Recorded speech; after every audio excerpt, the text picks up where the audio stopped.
ఆంధ్రప్రదేశ్ రాష్ట్ర deputy CM Pawan Kalyan గారు నిన్న హైదరాబాద్ కేంద్రంగా పత్రికా విలేకరుల సమావేశం ఏర్పాటు చేసి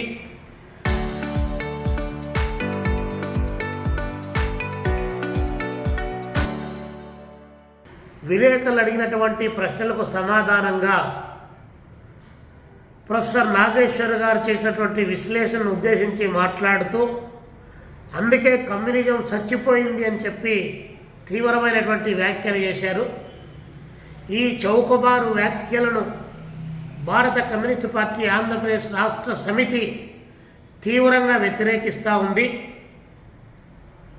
రాజకీయాల్లో ఏ సిద్ధాంత ప్రాతిపదిక లేకుండా కేవలం అధికారమే పరమావధిగా భావించి ఒకవైపున కులోన్మాద రాజకీయాలను, మరొక వైపున మతోన్మాద రాజకీయాలను, ఇంకోవైపున సనాతనవాద రాజకీయాలను పెంచి పోషిస్తూ అధికారము కుర్చీనే పరమావధిగా భావించేటువంటి పవన్ కళ్యాణ్ గారికి కమ్యూనిజం యొక్క వాసనలు ఎట్లా తెలుస్తాయని చెప్పి మేము అడుగుతూ ఉన్నాం.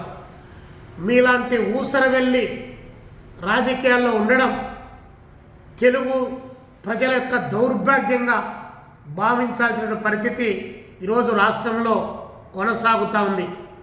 ఎందుకంటే మీరు భగత్ సింగ్ అన్నారు, అదేవిధంగా అల్లూరి సీతారామరాజు అన్నారు, మరొక పద్ధతిలో చేగువేరా అని చెప్పేసి మీరు ప్రచారం చేసుకున్నారు. మీరల్లో భగత్ సింగ్ని గురించి కానీ, చేగువేరాని గురించి కానీ, అల్లూరి సీతారామరాజు గారి గురించి కానీ మీకు తెలిసి ఉంటే, నిజంగా మీరు అధ్యయనం చేసి ఉంటే, వారి త్యాగాలు మీకు తెలిసి ఉంటే ఈరోజు ఈ విధమైనటువంటి వ్యాఖ్యలు మీరు చేసేవారు కాదని మేము అనుకుంటా ఉన్నాం. కాబట్టి ఏ సిద్ధాంతం లేకుండా అధికారం సంపాదించడమే ప్రధాన లక్ష్యంగా ఉన్నటువంటి మీకు కమ్యూనిజాన్ని, కమ్యూనిస్టు పార్టీలను విమర్శించేటువంటి నైతిక అర్హత లేదని చెప్పి తెలియజేస్తూ ఉన్నాం. ఏ ఎండక గొడుగు పట్టి ఏ రోడ్డు కాడికి పోయినప్పుడు ఆ రోడ్డు కాడ ఆ పాట పాడేటువంటి నైజం కలిగినటువంటి మీరు కమ్యూనిస్టు పార్టీని, కమ్యూనిజాన్ని అవహేళన చేస్తూ మాట్లాడడం ఏ మేరకు భావ్యమని చెప్పి ఈ సందర్భంగా అడుగుతూ ఉన్నాం. కమ్యూనిజం అనేటువంటిది మీరు తీసేస్తేనో, లేదా మీరు నమ్ముకున్నటువంటి ఆర్ఎస్ఎస్, బీజేపీ, అమిత్ షా ఎజెండాను మీరు మోస్తున్నటువంటి మీరు చెప్పితేనో కమ్యూనిజం అనేటువంటిది ఈ దేశం నుంచి, ఈ ప్రపంచం నుంచి తుడిచిపెట్టుకొని పోయేటువంటి సమస్య లేదు. కమ్యూనిజం అనేటువంటిది ఫీనిక్స్ పక్షి లాంటిది. కాబట్టి గుర్తుపెట్టుకోమని చెప్పి పవన్ కళ్యాణ్ గారికి హెచ్చరిక చేస్తూ ఉన్నాం. ప్రొఫెసర్ నాగేశ్వర్ గారు మీ పైన విశ్లేషణ చేస్తే, మీ రాజకీయాలపైన విశ్లేషణ చేస్తే ఆ విశ్లేషణ తప్పైతే తప్పని చెప్పాలి, కాదంటే నిర్ద్వందంగా ఖండించాలి. అలా కాకుండా రెండు ప్రాంతాల మధ్య ఈరోజు వైరాన్ని పెంచి పోషించే పద్ధతిలో మాట్లాడమే కాకుండా ఈరోజు ఎవరు మా పైన మాట్లాడినా కూడా భౌతిక దాడులకు దిగుతామని చెప్పి ప్రజాస్వామ్యంలో కళ్ళపల్లి మాటలు మాట్లాడతారా? మీరు కాదా రెచ్చగొట్టేది? మీరు రెచ్చగొట్టడం లేదా? మీరు ఎన్ని మాటలు మాట్లాడారు? ఆంధ్రప్రదేశ్లో ఎన్ని రకాల బూతులు మాట్లాడారు? ఈ దేశం ఏమన్నా, ఈ రాష్ట్రం ఏమన్నా మర్చిపోయిందని అనుకుంటా ఉన్నారా?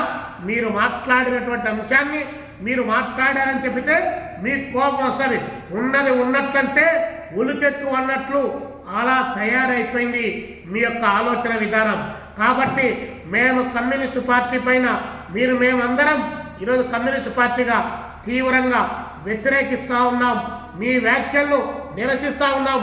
మీరు తీసి పడేస్తే అది పోయేటువంటిది కాదు.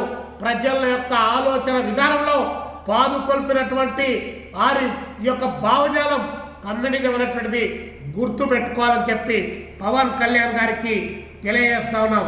కాబట్టి అభ్యుదయవాదులు, మేధావులు ఈ దేశంలో కమ్యూనిజం బలహీనపడితే ఏమి జరుగుతుందని చెప్పి ఒకవైపున విశ్లేషణ చేస్తే మీరు అందుకే పతనమయ్యారని చెప్పేసి మీ ఫ్రస్ట్రేషన్లో ఏమంటే మాట్లాడడం సరైంది కాదని చెప్పి పవన్ కళ్యాణ్ గారికి తెలియజేస్తా ఉన్నాం.